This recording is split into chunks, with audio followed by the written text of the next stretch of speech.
hasil temuan dari teman-teman UIN Jakarta juga kan, tentang misalnya wacana keagamaan di media sosial.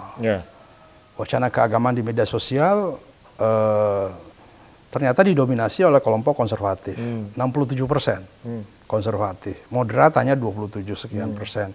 Ada yang liberal, ada yang Islamis bahkan ada gitu. Itu di wacana keagamaan di media sosial. Sekarang pertanyaannya, PT KIN kontribusinya apa? Apa yang dilakukan PT KIN untuk mengarusutamakan pemahaman keagamaan yang moderat misalnya? Bagaimana wacana keagamaan di media sosial dan juga di masyarakat secara real, itu PT KIN berkontribusi itu seperti apa?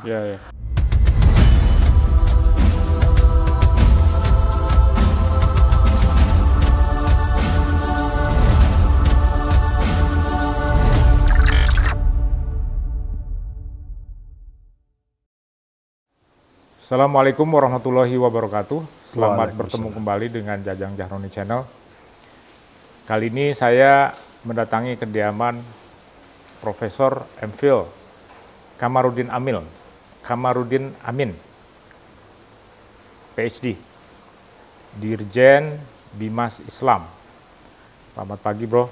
Selamat pagi. Saya kenal baik dengan beliau sehingga saya panggil Bro aja lah. Kalau dipanggil sudah lama kenal, kita sejak di Leiden ya. Pak Kamarudin Amin ini sudah lama berkarir di Kementerian Agama, Dirjen, pernah jadi Dirjen Pendis, pernah jadi Sekretaris Jenderal ya, Sekretaris Pendis, Dirjen Pendis ya. Sebelumnya. Kemudian sekarang Dirjen Bimas Islam. Asli Bugis, suku Bugis, tapi lahir di Bontang. Gimana nih, Bro? Anda orang Bugis, tapi lahir di Bontang. Bisa ceritakan nggak? Ya, jadi ya agak panjang juga ceritanya ya. Sebenarnya aslinya saya tuh lahirnya di Sulawesi sebenarnya.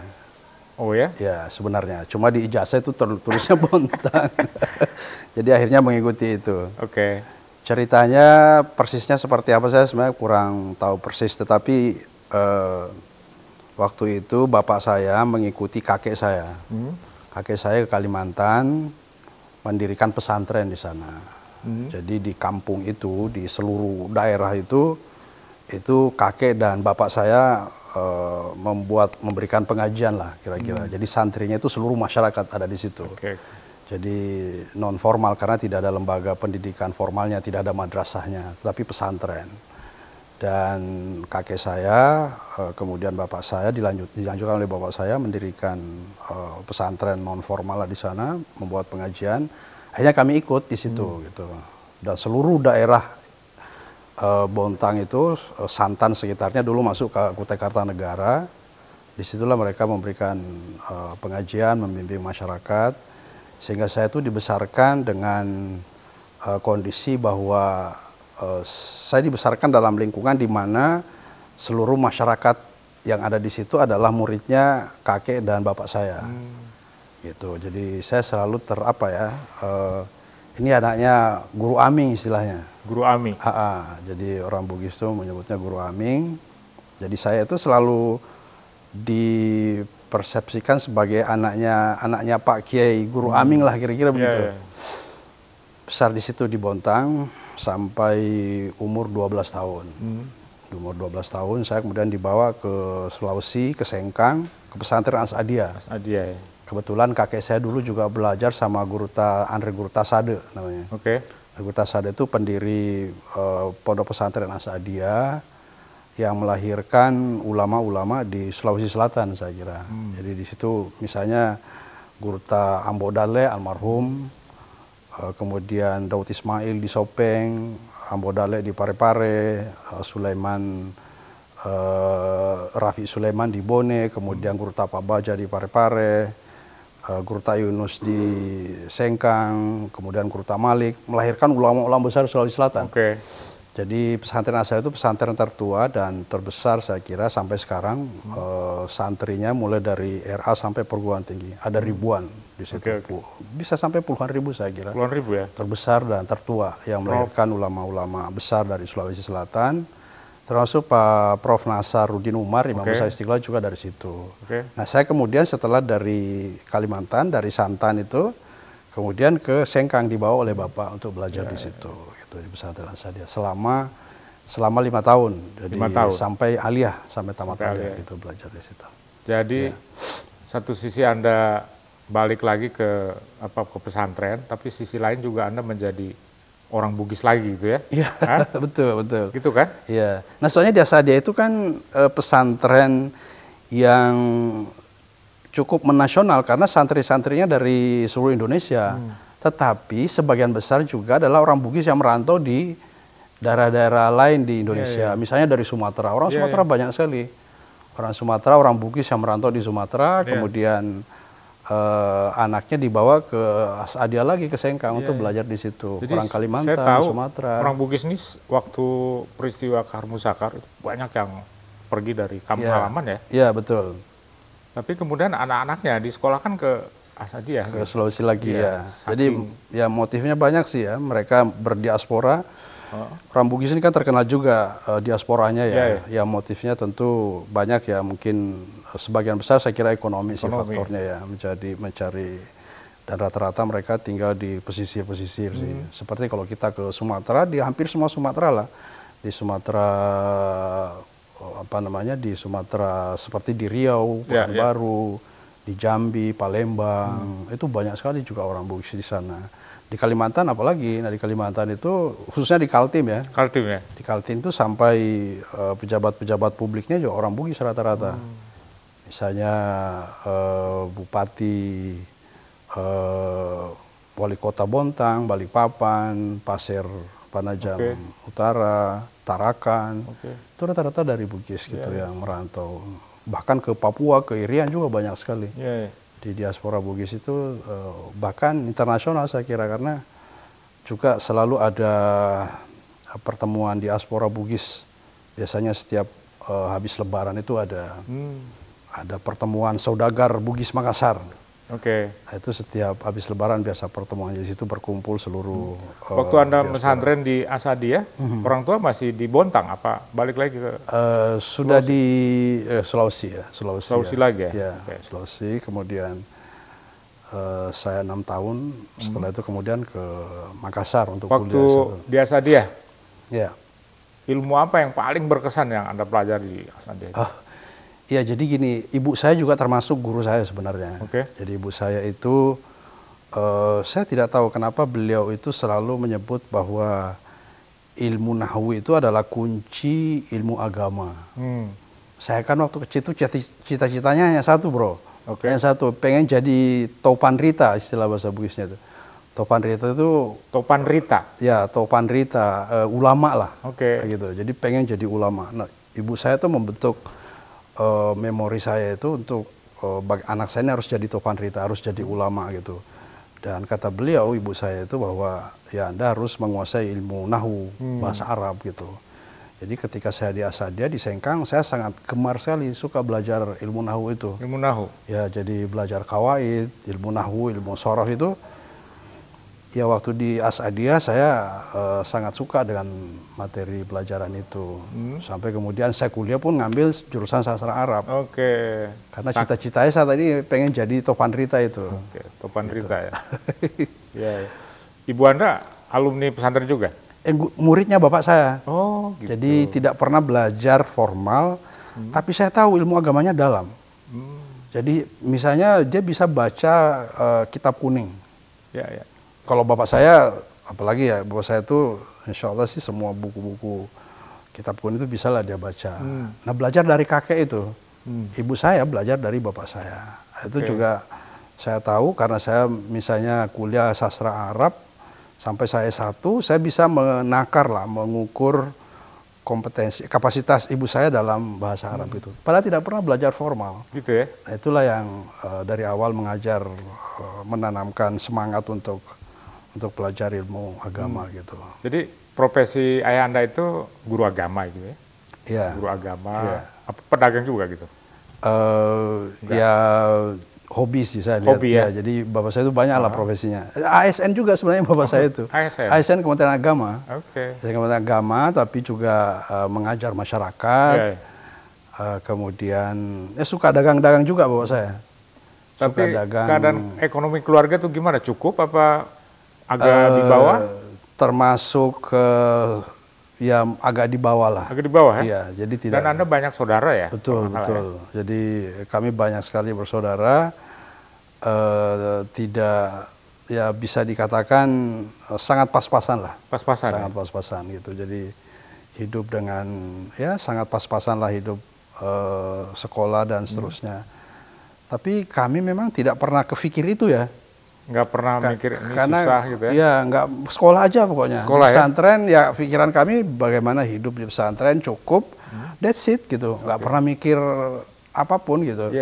Jadi pikiran kami yang penting bisa cukup untuk makan, cukup untuk sekolah, beli buku, kitab-kitab, nah terutama buku-buku ini gitu. Jadi kami sangat antusias. Bagi kami itu ukurannya ketika bisa membeli buku yang kita butuhkan ditambah buku-buku lain itu sudah sangat cukup gitu. Dan waktu itu alhamdulillah bisa gitu. Saya ngelihat keluarga Anda itu pejuang semua gitu, petarung ya. Saya kenal itu adik Anda di Jogja itu, Syamsul Ma'arif ya. Oh, Syamsul Ma'arif ya. Itu luar biasa itu.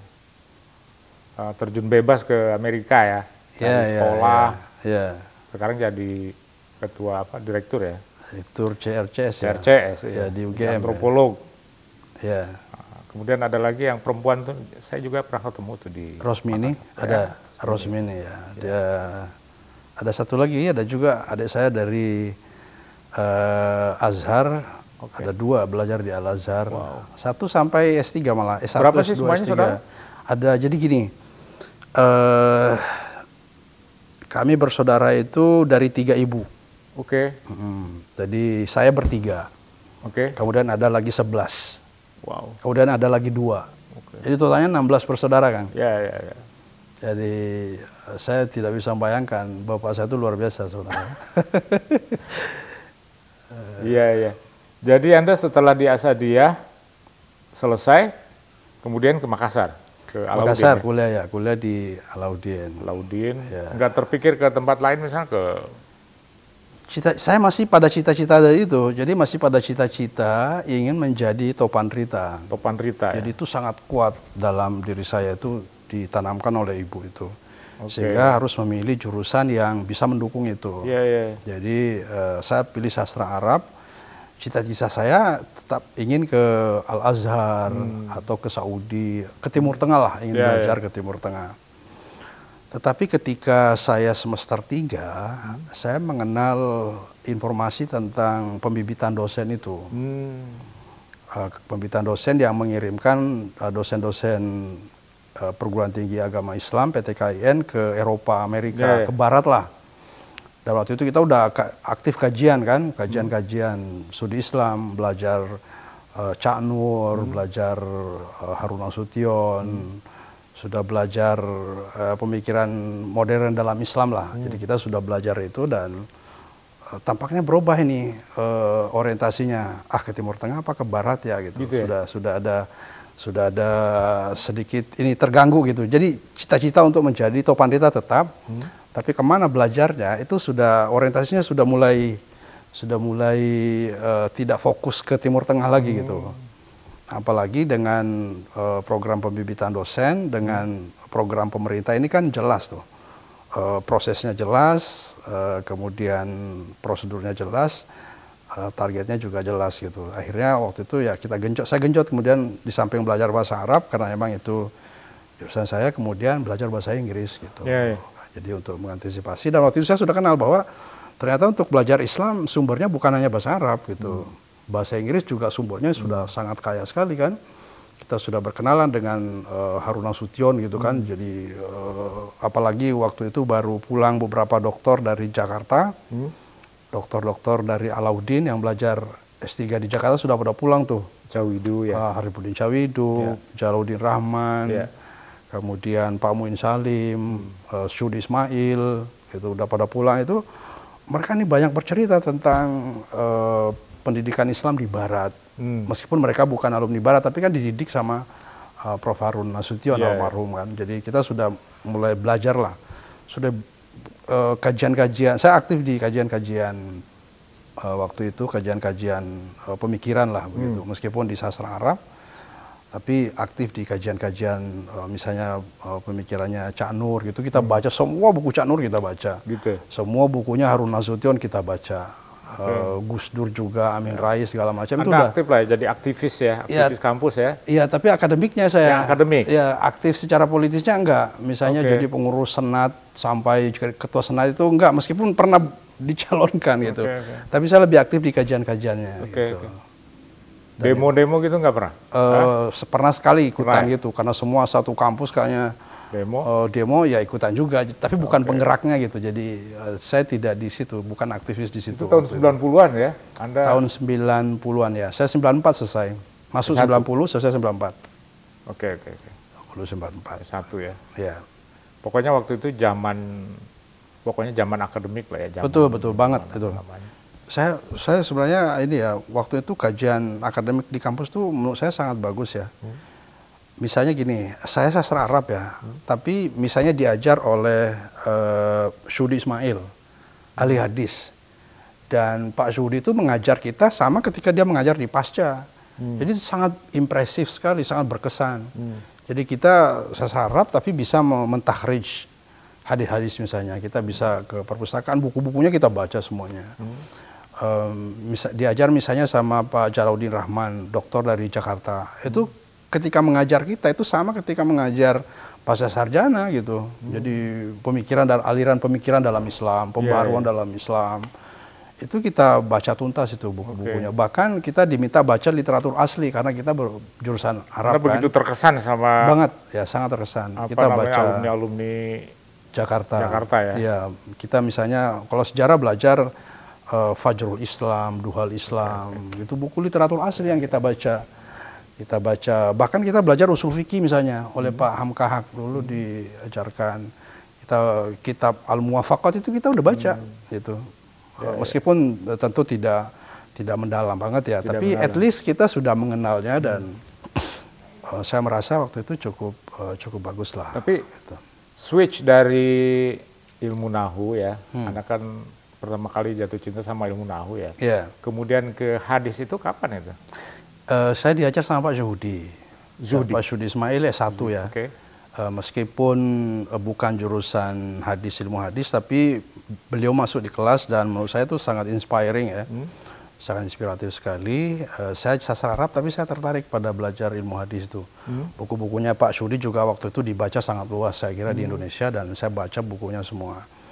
Dan ketika di Belanda, nah ini dia nih, ketika di Belanda ya ketemu sama John Bol, mungkin sampean kenal juga kan.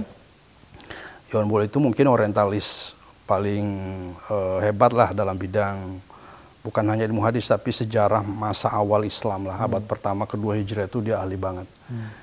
Nah saya ketemu dia, meskipun awalnya saya ke Belanda itu bukan mau belajar ilmu hadis sebenarnya, ingin belajar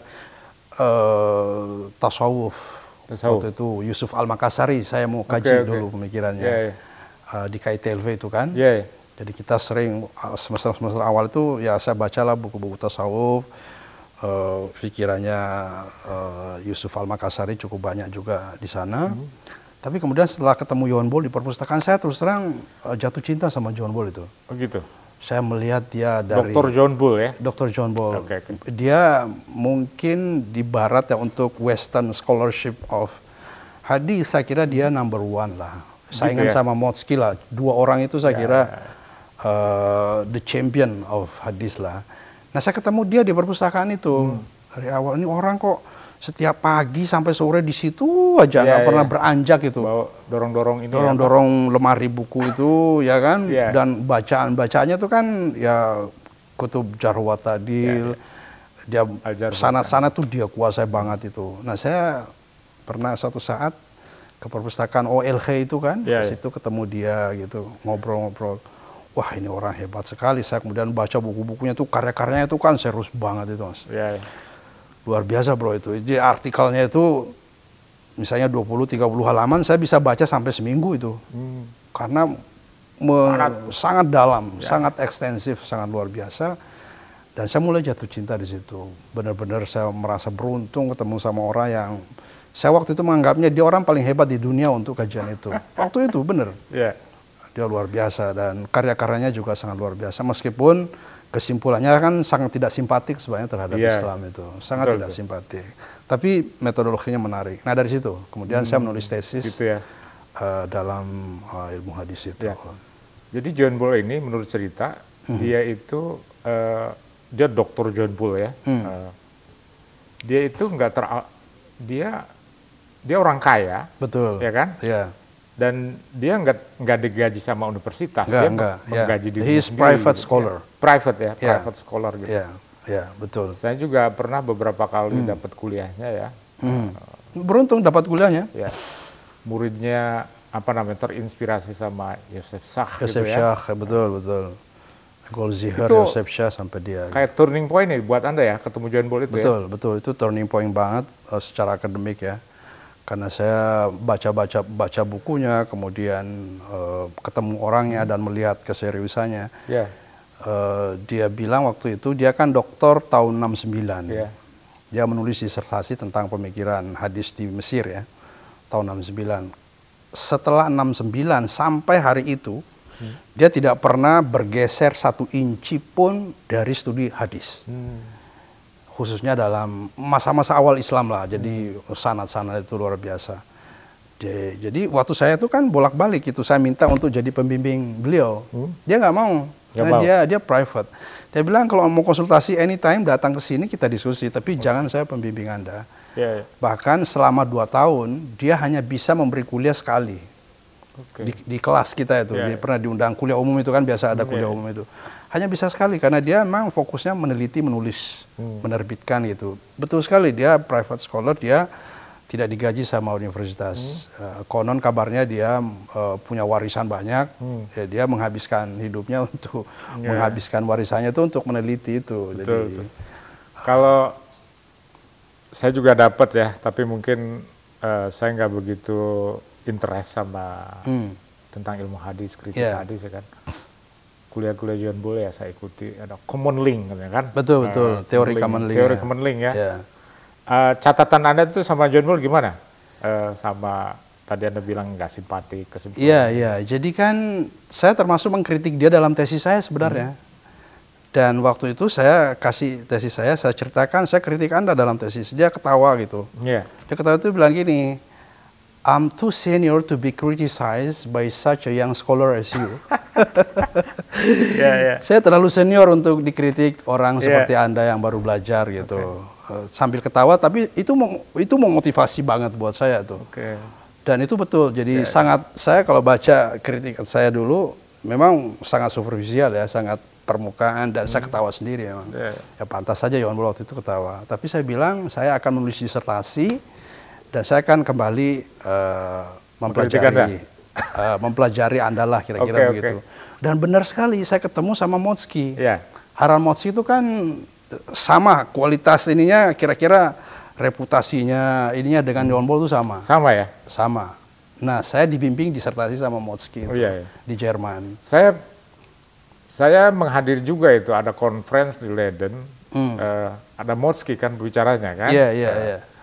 Kemudian Anda dengan lantang tuh nanya, question kan nanya gitu, saya nggak begitu jelas itu. Anda tuh nanya apa sama Motzki gitu kan, sehingga setahun kemudian, nggak lama kemudian Anda jadi mahasiswa dia gitu. Apa sih nanya apa? Iya, jadi Motzki itu kan dia menulisnya dalam bahasa Jerman. Waktu itu saya belum bisa bahasa Jerman. Jadi saya belum bisa mengakses tulisan-tulisannya secara memadai lah. Saya hanya 1-2 artikelnya dalam bahasa Inggris. Secara umum dia bahasa Jerman. Dan ternyata dia sendiri orang Jerman ya? Dia orang Jerman. Dia orang Jerman. Kebetulan guru besar di Nijmegen di Belanda. Tapi tinggalnya di perbatasan Jerman-Belanda. Jadi dia tinggal di Jerman tapi guru besar di Belanda gitu. Nah dia ini tingkat keseriusan dan waktu yang dihabiskan untuk berdedikasi dalam bidang ini, Yonbol Motsky itu sama. Jadi tulisannya sama banyaknya, luar biasa lah. Pokoknya tulisannya Yonbol muncul, terbit tulisannya Motsky, membantah. Oh gitu, tulisannya. Ini dua orang saling ada ini rivalitas sangat, gitu? Rivalitas banget. Okay. Meskipun dia bilang, there is nothing personal. Antara kita itu nggak ada yang personal. Tapi secara akademik, saling membantah luar biasa. Nah, Motsky ini lebih simpatik sebenarnya. Dalam tanda petik ya, lebih simpatik terhadap literatur-literatur hadis. Kan gini, Yonbol itu kan mengatakan, kesimpulannya ya, tidak ada hadis yang bisa disandarkan kepada Nabi. Nggak ada satupun hadis itu Nabi yang punya, itu nggak ada. Itu hanya dipabrikasi, dipalsukan, diedarkan, disebarkan oleh common link itu. Nah, untuk mencari common link ini, inilah metodologinya sangat dalam sekali dan bisa terjadi perbedaan antara Motsky dengan Yonbol tentang menentukan siapa common link-nya. Gitu. Nah, penafsiran tentang common link ini pun berbeda. Jadi kalau Yonbol mengatakan common link inilah fabrikatornya ini. Inilah orang yang paling bertanggung jawab terhadap sebuah hadis. Jadi tidak ada hadis itu dari Nabi itu nggak ada. Bahkan sahabat pun nggak ada. Itu common link sepenuhnya yang memalsukan itu. Dengan mengidentifikasi common link-nya, Yonbol mengatakan kita bisa tahu hadis ini siapa yang membuat, di mana dibuat, kondisinya seperti apa, itu bisa dengan common link itu, analisis common link. Menarik sekali. Jadi kita bisa melihat bahwa pada misalnya abad kedua atau abad ketiga Hijriah itu, ini common link, hadis ini dipalsukan oleh ini, di tempat ini, motifnya ini, orang-orang yang terlibat di dalamnya itu ini. Itu Yonbol itu. Nah, Motsky juga melakukan identifikasi terhadap common link dan bisa berbeda siapa common link-nya, tapi kesimpulan tentang peran common itu berbeda. Kalau Motsky bilang belum tentu dia fabrikator, yang memalsukan belum tentu. Bisa jadi common link itu sebenarnya adalah orang yang pertama yang menyebarkan, mengedarkan, mengajarkan hadis itu secara sistematis, sehingga dikutip oleh orang. Jadi cukup berbeda. Datingnya pun berbeda. Jadi kalau Motsky itu bisa sampai pada sahabat. Dating. Oh, dating. Ya, mendating. Jadi sebuah hadis itu didating dulu oleh mereka. Dicari kira-kira hadis ini kapan lahirnya, di mana, siapa, motifnya apa, itu dating. Nah, kalau datingnya Yonbol itu kan paling cepat di paruh pertama abad kedua Hijriah.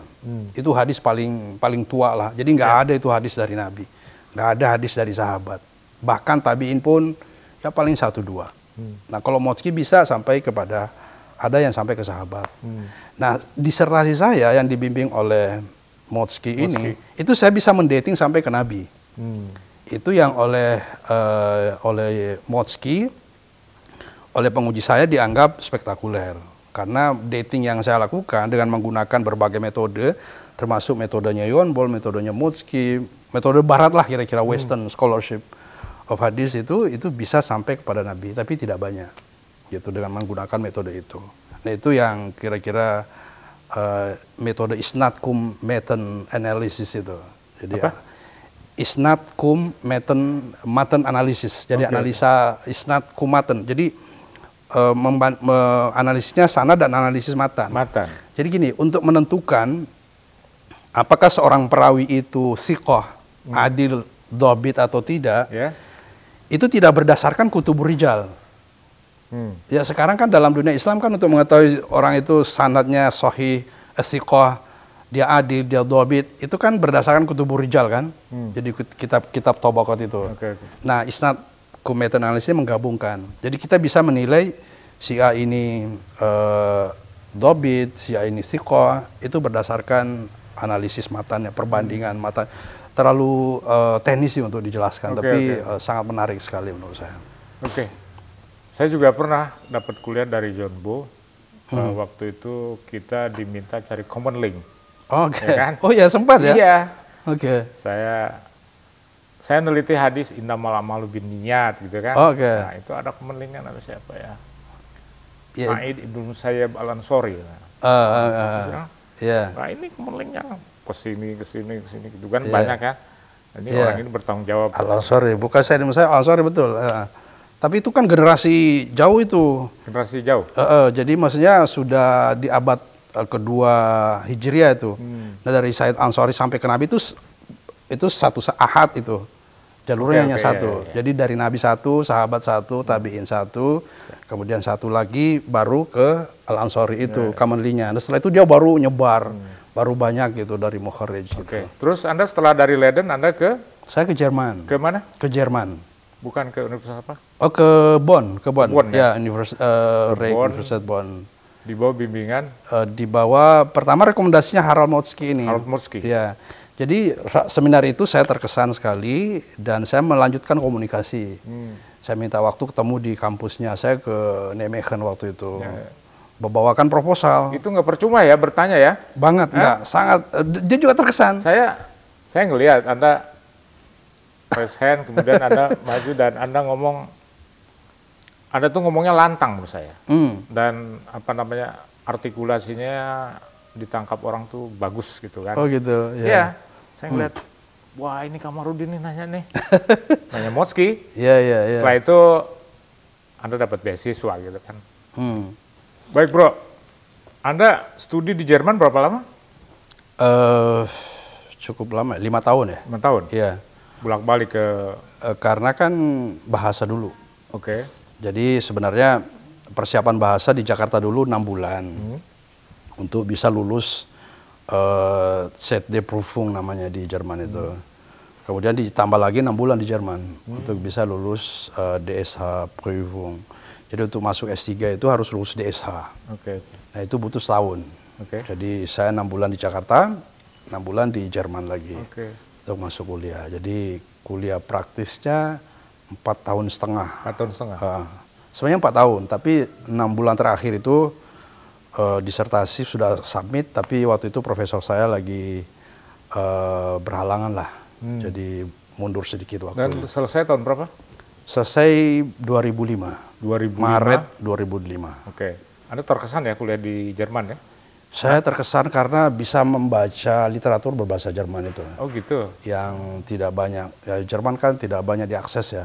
Ya. Dan ternyata untuk kajian studi Islam, khususnya kajian Islam klasik ya, itu menurut saya Jerman termasuk sumber yang paling kaya saya kira. Lebih kaya dari bahasa Inggris. Karena kalau bahasa Inggris itu agak modern ya. Tapi kalau untuk kajian studi Islam klasik, ya termasuk ya tafsir, hadis, teologi, tasawuf, fikih, terutama di kajian masa-masa awal, saya merasa Jerman paling kaya sumbernya dan saya merasa senang bisa belajar itu. Ya. Anda pulang, balik ke Makassar? Kemudian pulang 2005 kembali ke Makassar. Waktu itu ada tawaran sewaktu itu. Saya ada tawaran untuk melakukan riset bersama Motzki. Jadi Motzki itu memenangkan sebuah proyek besar, proyek penulisan biografi Nabi. Jadi ingin menulis kembali biografi Nabi itu, sejarah Nabi gitu. Di Basel, di sebuah perbatasan Jerman sama Swiss ya, ada perguruan tinggi di situ. Nah saya termasuk mendapatkan tawaran itu untuk menjadi bagian sambil mengajar. Gitu. Terus Anda ngambil? Saya waktu itu nggak ngambil. Kenapa? Nggak ngambil karena waktu itu Pak Rektor saya datang. Rektor dari Alauddin, Pak Prof. Azhar. Waktu saya selesai itu saya undang ke Jerman. Saya carikan sponsor, kemudian dia ke Jerman. Waktu dia bilang, wah apa anda nggak capek tinggal di Eropa udah lama banget kan? Sudah di Jerman 5 tahun, di Belanda sebelumnya juga 2 tahun, sudah 7 tahun. Pulanglah ke Indonesia gitu kan. Bantu saya dia bilang gitu. Dan I will think of you, dia bilang gitu. Pokoknya Anda datang ke Indonesia, saya kira-kira kesannya tuh akan memberikan perhatian lah kira-kira gitu. Ya udah saya pilih pulang. Waktu itu pulang. Nah, dan waktu itu benar dia langsung mengangkat saya sebagai, begitu datang langsung di-assign sebagai staf ahli rektor. Jadi dibuat itu staf ahli rektor. Anda tuh saya lihat karirnya mulus-mulus aja ya. Apa rasanya itu? Mulus. Ya, apa garis tangannya beda gitu sama saya? Tanda petik lah Kang, beda-beda kan. Beda-beda ya? Ya, saya kan tadinya, ya sekarang kan saya bukan akademisi murni lagi kan, bukan ini lagi bro, sudah. Tapi maksud saya pulang jadi staf rektor, kemudian Tapi itu mungkin penglihatan orang yang dari jauh seperti itu ya. Ya, mungkin ya, betul. Tapi kan, Anda sendiri kan membangun karir Anda ya. Saya bersyukurnya karena alhamdulillah bisa jadi guru besar juga lah, kira-kira begitu. Guru besar tahun berapa? Setahun profesor 2000, maksudnya kan? Ya profesor ya, tahun 2009. Oke. Artinya sebelum berkarir di dunia birokrat, sempat guru besar, itu yang saya syukur. Cepat sekali ya? Ya, apa waktu itu lebih mudah?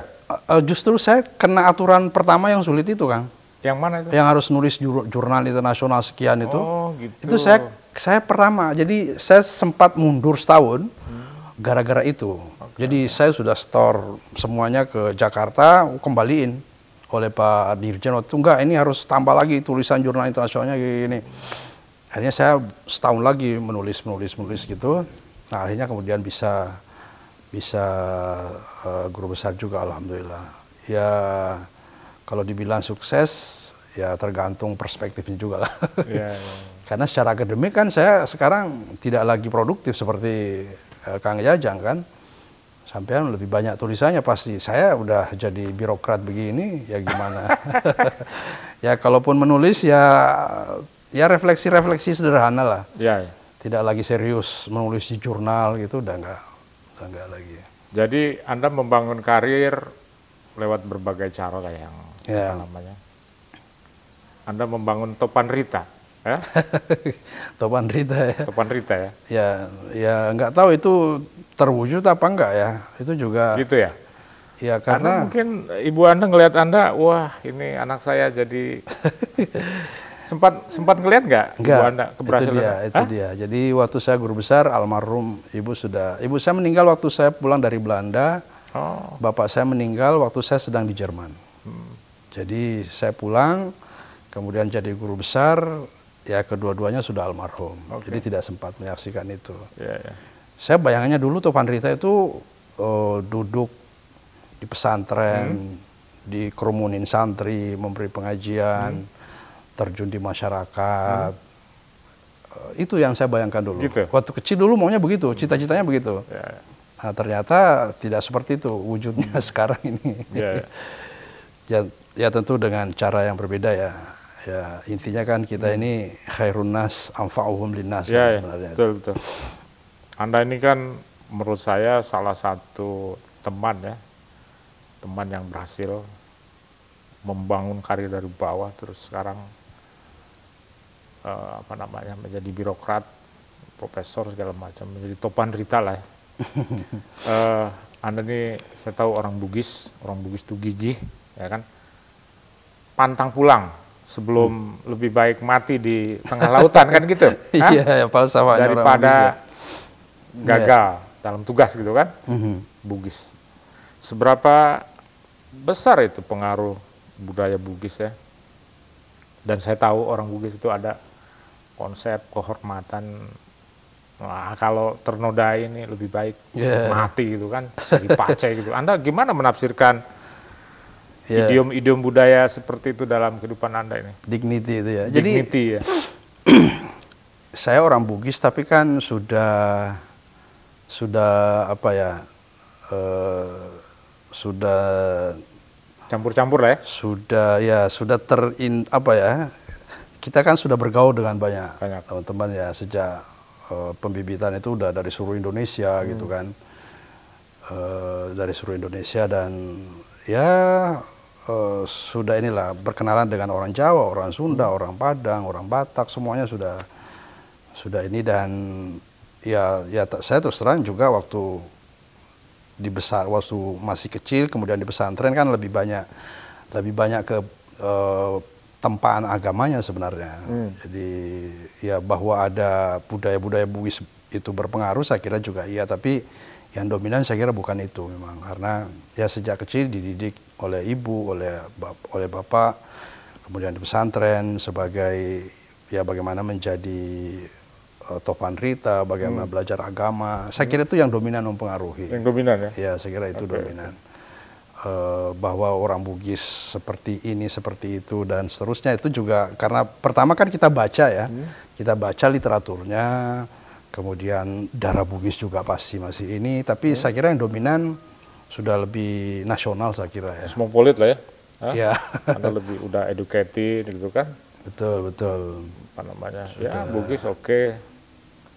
Ambil yang positif lah ya. Betul, gitu kan? betul, betul. Yang dasarnya kemudian, ya saya kira dasarnya bagaimanapun darahnya sebagai orang Bugis pastilah itu. Dan cuma kemudian setelah itu bergaul dengan banyak teman, banyak orang. Kemudian ya orang itu kan adalah apa yang mereka lihat kan, apa yang dia baca, apa yang dia lihat, dia alami dan seterusnya. Jadi itulah yang bentuk well anshawung kita kan terbentuk dari itu kan. Jadi, kalau temu teman-teman, Anda ngomong Bugis lagi gitu kan lebih nyaman kan? Iya, betul. Saya kalau ke Makassar, actionnya langsung Makassar aja gitu. Gitu? Sudah otomatis dan ya apalagi kalau teman-teman Bugis ya pakai bahasa Bugis. Bahasa gitu. Bugis ya? Masih ini sekali. Misalnya Pak Rektor Makassar, Pak Hamdan kan, itu teman di Pembibitan, kemudian saya kalau sama dia bahasa Bugis. Bahasa Bugis? Teman-teman yang lain di Alauddin juga masih bahasa Bugis gitu. Bahasa Bugis saya kebetulan dulu Kang, saya kalau ceramah dulu pakai bahasa Bugis. Kapan itu? Waktu di pesantren. Karena saya belajar bahasa Indonesia itu setelah kuliah sebenarnya. Begitu?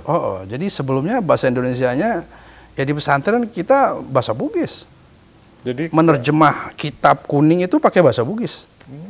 Guru-guru kiai-kiai kita semua pakai bahasa Bugis. Jadi kalau ada ceramah bahasa Bugis. Pakai bahasa Bugis. Saya ceramah pakai bahasa Bugis dulu.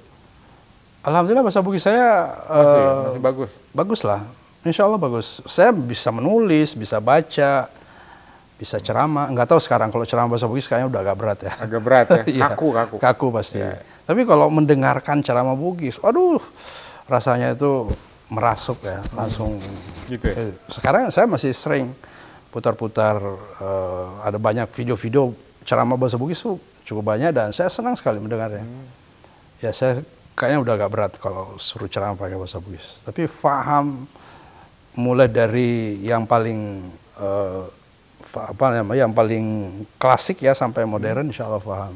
Ya? Dari berbagai accent kan Bone beda, Wajo beda, Sidrap. Saya Bone sama Wajo. Bone sama Wajo. Ya. Jadi saya dua-duanya itu. Ya kan itu beda-beda sedikit tuh. Ada Sopeng, ada Sidrap, Bone, Wajo, Pare-Pare itu beda-beda itu. Sinjai beda-beda. Saya paham semuanya. Paham ya? Paham. Oh ini saya kalau dengar, oh ini dia orang Sopeng, oh ini orang gitu? Bone, ini orang Wajo, paham. Apa Kareba Madece, gitu ya? Iya. Saya sama sekali enggak. Saya suka bahasa itu. Tapi Kang Jajang bahasa Sunda? Bahasa Sunda bisa. Bahasa Sunda Banten ya, bisa. Bahasa Sunda daerah Priangan juga bisa ya. Kemudian bahasa Jawa Cirebon, saya bisa. Saya kan mondok di Cirebon, jadi dengan bahasa Jawa Cirebon itu saya bisa paham bahasa Jawa yang di Jawa Tengah, Jawa Timur. Iya, benar. Saya belum pernah punya kesempatan belajar bahasa Bugis gitu. Saya suka bahasa. Suka bahasa. Jadi kita ini hidup dalam situasi atau kondisi yang multikultural gitu kan. Betul. Jadi saya kira tempat bahasa lokal, bahasa daerah, itu ketika kita kembali ke keluarga, kembali ke teman, mungkin baiknya kita ngomong bahasa. Betul, setuju. Kalau enggak, di mana tempat bahasa daerah itu? Betul sekali. Tapi sekarang tantangannya memang luar biasa ya. Tantangannya untuk mempreserve bahasa daerah itu juga saya kira tantangannya luar biasa. Emang harus ada upaya, saya kira. Ada upaya yang dilakukan oleh kelompok. Coba kemarin ada politisi ya, politisi bilang ini kalau ngomong bahasa daerah mendingan dipecat aja, ya kan? Untung yang itu bahasanya bahasa Sunda gitu. Anda bayangkan kalau yang ngomong misalnya yang itu bahasanya bahasa Makassar misalnya atau bahasa, ya kan? Orang lebih marah gitu. Betul. Ya janganlah, tetap harus dilestarikan gitu. Nah ini di Asadi ya, sampai sekarang itu bahasa Bugis masih digunakan? Masih digunakan. Tetapi tidak seperti dulu lagi. Bahasa Indonesia sudah guru-gurunya kan juga sudah generasi saya ya. Itu sudah Kalau dulu memang nggak ada bahasa Indonesia. Kalau sekarang sudah bahasa Indonesia juga. Tapi saya dengar bahasa Bugisnya juga masih pada bagus-bagus lah. Bagus-bagus. Tapi pengantarnya sudah lebih kepada bahasa Indonesia. Bahasa Indonesia ya. Kalau kita dulu nggak ada bahasa Indonesia. Gitu. Jadi hanya ada bahasa Bugis, bahasa Arab aja. Ya. Bahasa Inggris pun nyaris nggak ada. Saya belajar bahasa Inggris itu setelah tamat Alia. Setelah tamat Alia saya baru belajar bahasa Inggris serius. Sebelumnya bahasa Inggris saya nggak ada lah, boleh dikatakan nggak ada sama sekali. Jadi setelah lulus Alia baru belajar bahasa Inggris. Baik Prof, Anda kan birokrat juga ya, di samping akademisi juga birokrat. Anda pernah jadi Dirjen Pendis ya? Ya, pendidikan Islam. Bertanggung jawab atas sejumlah lembaga pendidikan tinggi Islam ya. Kemudian sekarang di Bimas, Dirjen Bimas. Ini bisa dijelaskan singkat aja ya. Ke depan saya kira UIN, IAIN ini mau kemana ini arahnya? Ya, jadi saya sering bilang ke teman-teman ya, sampai sekarang saya masih Ketua Dewas PLU kan di UIN Jakarta ya. Jadi kepada teman-teman di UIN Jakarta juga sering saya sampaikan, perguruan tinggi itu kan harus jadi kan tiga fungsi perguruan tinggi itu kan, pendidikan, pengajaran, dan pengabdian ya. Nah, ketiga-tiganya ini memang harus jalan seimbang ya. Terutama yang terakhir yang biasa porsinya tidak memadai atau tidak proporsional bersama dengan pertama kedua, tentang pengabdian masyarakat. Jadi perguruan tinggi itu menurut saya harus responsif terhadap realitas ya, harus berkontribusi terhadap persoalan-persoalan keumatan, persoalan-persoalan kebangsaan. Kontribusinya harus real, harus konkret, dan tidak hanya mencetak akademisi, tidak hanya mencetak ilmuwan, tapi bagaimana perguruan tinggi secara kelembagaan dan juga secara resources itu bisa berkontribusi langsung kepada masyarakat. Jadi harus terjun, melakukan pengabdian, memberdayakan masyarakat, memberikan advokasi kepada masyarakat, berkontribusi meningkatkan kesejahteraan masyarakat, meningkat literasi masyarakat gitu. Jadi tidak hanya kampus itu kan sebenarnya. Tidak hanya kampus. Bukan hanya mahasiswa tapi secara umum. Saya kira itu yang saya kira kalau kita lihat di perguruan tinggi maju kan seperti itu ya, di Eropa, di Amerika juga begitu. Jadi bagaimana outreach function dari university itu betul-betul dirasakan oleh masyarakat gitu. Jadi mungkin itu saya kira catatan saya kepada teman-teman perguruan tinggi. Jadi kalau pendidikan pengajaran oke lah, itu jalan lah, jalan dengan bagus sesuai dengan kita punya resources cukup banyak juga. Yang terakhir ini saya kira harus menjadi perhatian serius juga gitu. Jadi bagaimana kampus perguruan tinggi itu ya bisa membina masyarakat gitu, bisa meningkatkan. Contoh sederhana ya. Kami di Bimas Islam itu punya program kampung zakat, ya kan. Jadi ada desa yang kita bina, sekarang ada 16. Ya. Kita akan terus tingkatkan untuk meningkatkan literasi masyarakat di bidang perzakatan di situ. Dan bukan hanya itu, bagaimana meningkatkan, memberdayakan ekonomi umat yang ada di situ. Bagaimana dengan zakat, infak, sedekah, masyarakat bisa tersejahterakan di situ. Karena potensi zakat, infak, sedekah ini kan sangat dahsyat sebenarnya di Indonesia. Tapi itu kurang terkapitalisasi secara proporsional, sehingga ini potensi yang harus kita betul-betul tingkatkan. Nah, perguruan tinggi harus melakukan hal yang lebih lagi menurut saya. Misalnya semua jurusan itu kan ada cantolannya di masyarakat sebenarnya, ya kan?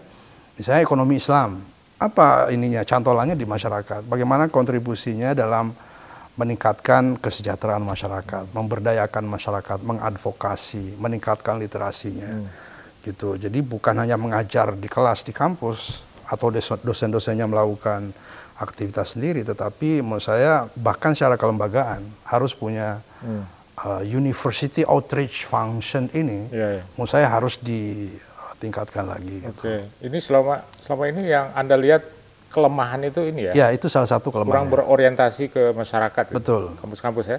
Itu yang saya lihat, itu yang saya mungkin itu masukan saya kepada teman-teman gitu. Di Bimas Anda ngelihat banget ini ya? Ya, nah setelah di Bimas saya melihat itu karena Bimas ini kan masyarakat ya, jadi terkait dengan masyarakat, pembinaan kepada masyarakat.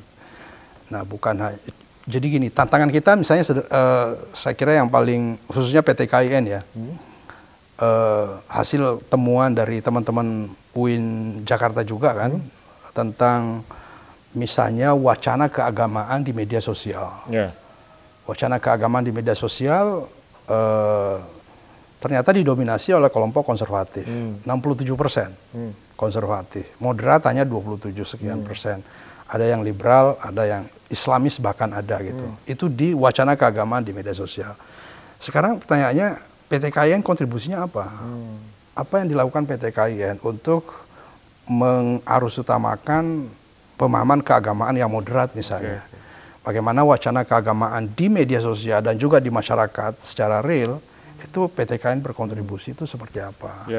Kemasjidan misalnya juga sama. Ada teman-teman pernah meneliti juga tentang literasi agama bagi takmir masjid, ya kan, para pengurus masjid, remaja masjid dan sebagainya. Namun saya ini garapan perguruan tinggi yang menurut saya sangat luar biasa pentingnya gitu. Jadi kita tidak hanya mencetak alumni, scholar yang qualified, tapi juga pengabdian kita. Saya kira harus kita tingkatkan.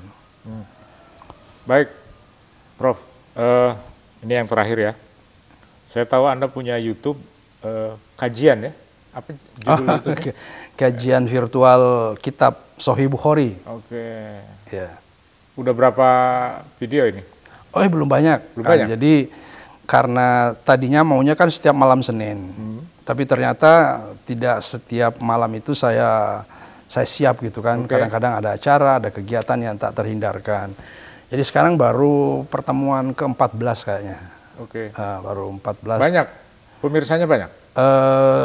Ya belum tergolong banyak sekali, tapi lumayan ya. Saya kira kalau lihat itu sampai 1000-an ya. Jadi saya lihat. Live apa gimana? Live ya?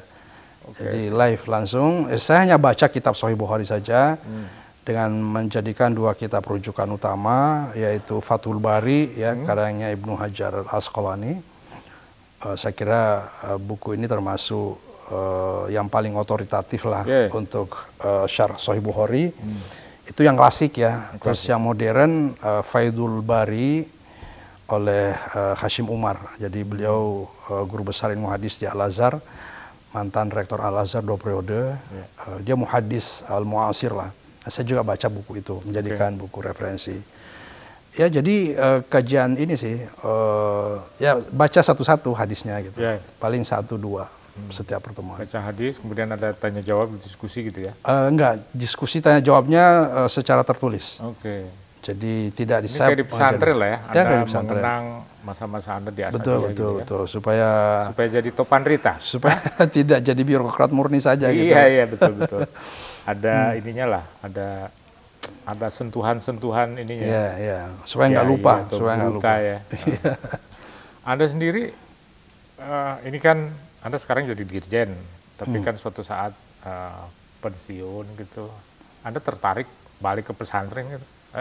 Insya Allah. Jadi Anda punya pesantren? Apa ada? Lembaga pendidikan punya, tapi masih baru madrasah. Di mana ini?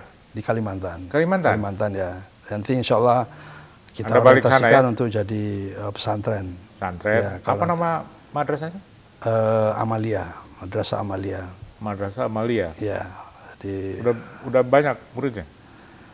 Alhamdulillah sudah banyak, ratusan lah. Ratusan? Masih sampai baru mau buka sanawiyah, baru ibtidaiyah. Jadi nanti sanawiyah, terus nanti aliyah, terus kita buka pesantren insya Allah. Karena pesantren kami di Asadiah itu, ya mungkin nanti juga bisa mengajar di situ. Tetapi insya Allah nanti kita akan buat satu lagi. Hubungannya sama Asadiah pasti sangat baik lah ya? Iyalah. Saya kan ya guru-gurunya sekarang juga masih guru-guru saya juga dulu. Jadi guru-guru yang mengajar saya dulu. Dan mereka pasti bangga lah punya alumni. Mudah-mudahan. Amin. Masih guru-guru saya, meskipun sudah banyak juga yang sudah almarhum ya, tapi masih banyak. Ya, gitu ya? Seangkatan saya juga banyak yang mengajar di situ sekarang gitu. Jadi saya bayangkan Anda di masa udah tua ya, punya pesantren, punya madrasah. Ya, insya Allah. Untuk menjadi topan rita lah ya. Amin. yang disampaikan Ibu Anda ya. Amin, amin, amin. Itu bisa Insyaallah terwujud gitu ya. Amin, amin. Kemudian Anda juga punya YouTube. Insyaallah. Jadi ilmu hadisnya ya, ilmu hadisnya keluar. Iya, iya. Dan bisa bermanfaat sama orang lain. Iya, insyaallah, insyaallah. Ada yang ingin disampaikan nih sebelum kita tutup nih, silakan. Ya semoga ikhtiar yang dilakukan oleh Prof. Jajang ini ya